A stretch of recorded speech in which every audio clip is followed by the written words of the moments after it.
Hello friends, good morning. And today in Morning Brew, I want to basically pick up your mind on one of the subject which is very close to employer's heart and also quite close to the employee's heart. And that is, in the boundary of ethical, being ethical and non-ethical. And today's subject is why non-compete clauses in employees' appointment contract is not ethical. That is what my view is, and I'll explain one by one why I feel it is not ethical. So, while many companies still go around and make their employees sign up these contract clauses as part of the appointment letter itself, so that you cannot get out of this particular clauses. So let's examine this one up close.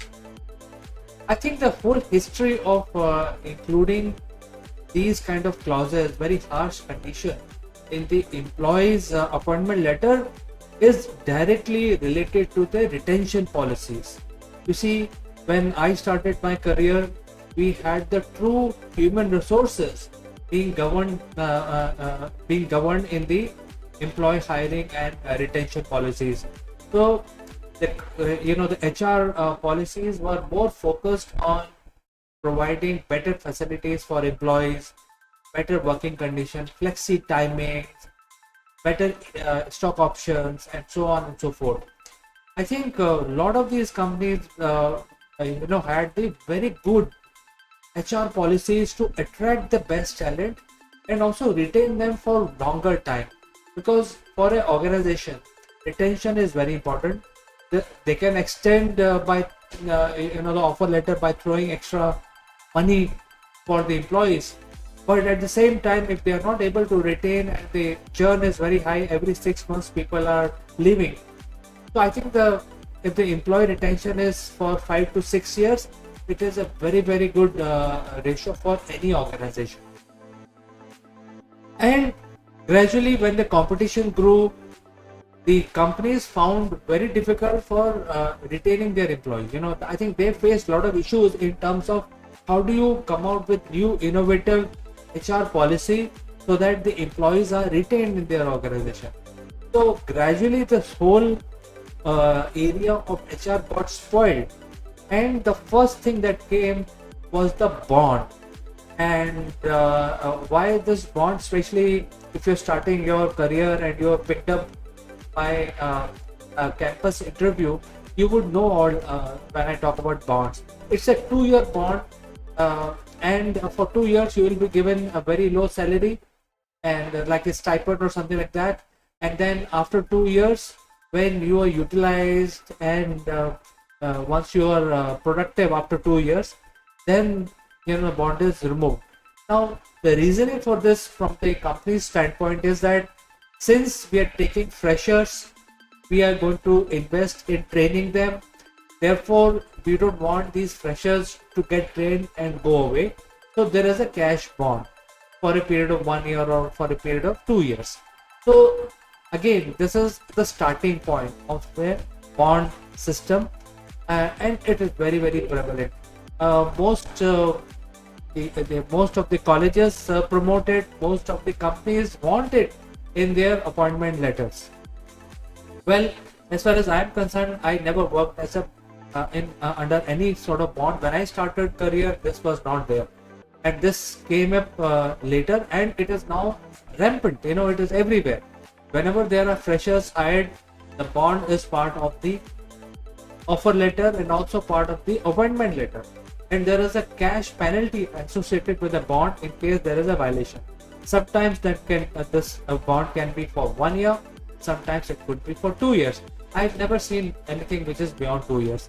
But then 2 years, for 2 years, the employee is stuck cannot get out, whatever the conditions are in that company, whatever the working conditions, working hours, you just cannot get out of that bond. You have to continue working, fulfill that bond term, and then you start thinking about getting out. Now the employers also think that, out of these 100 people that they've hired, maybe 50 are not good.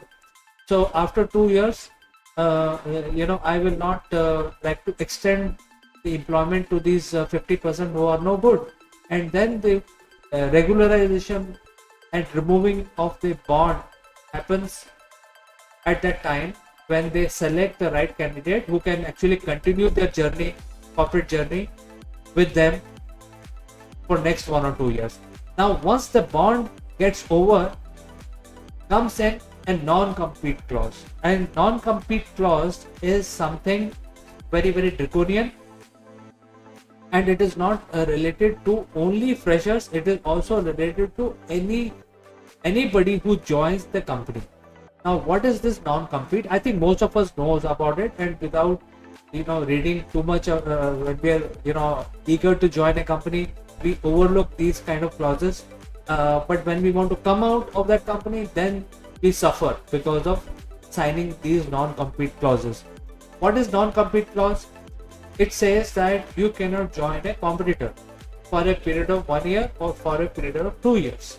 So, say for example, if you have served as a bonded labor for 2 years, and then you get into a permanent employee as an employee in a company, then your regularization as a permanent employee attracts a non-compete agreement being signed by you.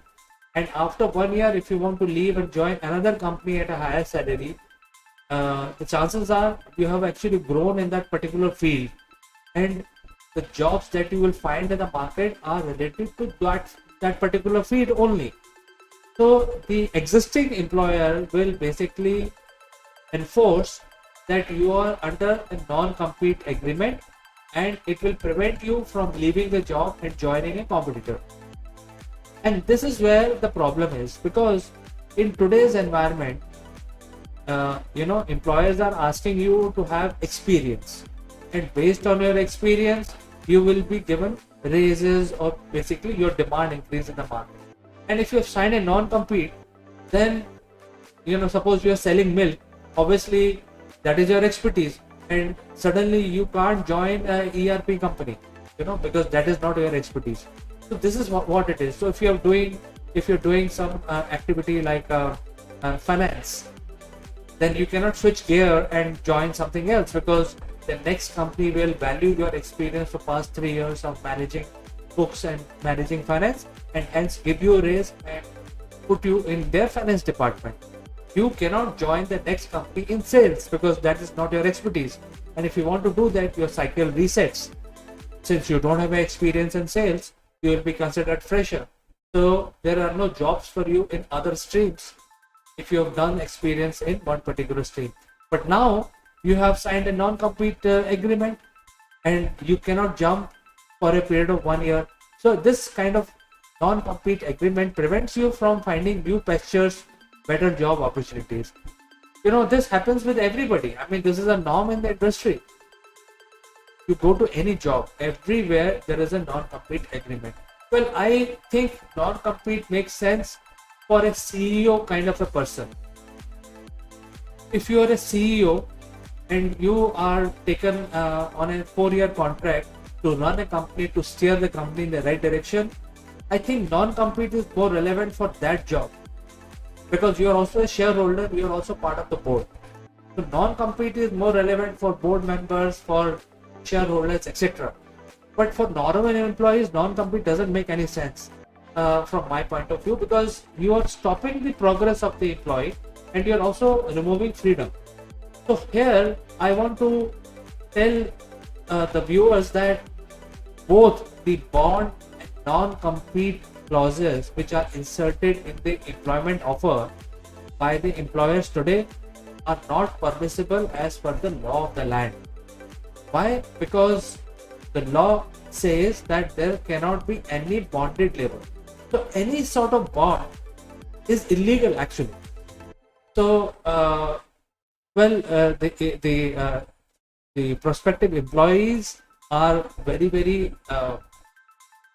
what should I say, very enthusiastic, or basically they are stuck. They want to start their career, so they sign up these bonds.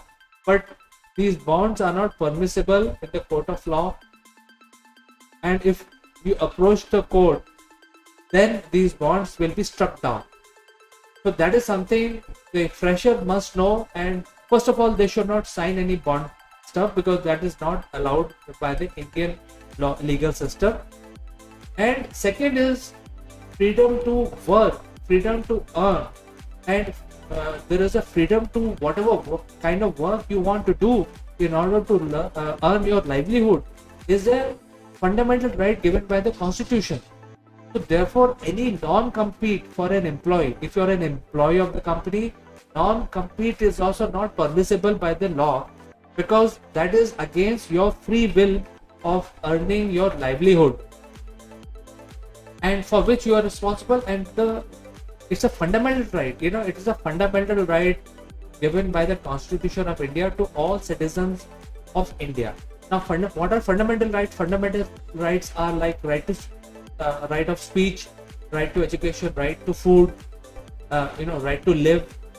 These are all fundamental rights. Similarly, this is also a fundamental right. You are completely free to work in whatever job you want to, or wherever you want to, across the length and breadth of India. So even non-compete is now permissible, even though if you have signed it, that clause is not applicable. And if there is a case, and if you approach the court, obviously you will win, because you have the fundamental right, because fundamental rights given by the Constitution are the basic stuff, basic right that you get as citizen of India. So friends, I thought I will talk about this thing because today we are passing through a major resignation drive, or I would say that most of the countries are now experiencing mass resignations because of the pandemic. And during the pandemic, a lot of people resigned from their jobs, even though work from home was there. So now employees are working as a contract force, and there cannot be any bonded stuff, or there cannot be any non-compete, because employees can decide to work for 3 companies in a day if they have time and will and enthusiasm to do that. So I think the employers now cannot include these kind of non-compete clauses, and if they are still doing it, I want to tell the viewers that these are not permissible by the law, and these are not these are something which you should not sign up for. So friends, I'm sure all of us are affected by these things. Sometime in our life, in our corporate career, we have all signed for these things, and therefore I want to know your opinion on this issue. You have any comments? As an employee or as an employer, do not hesitate to send in your comment, and I will respond to each and every one of your comments. So as always, thanks for watching, and I will catch you in the next edition of Morning Brew.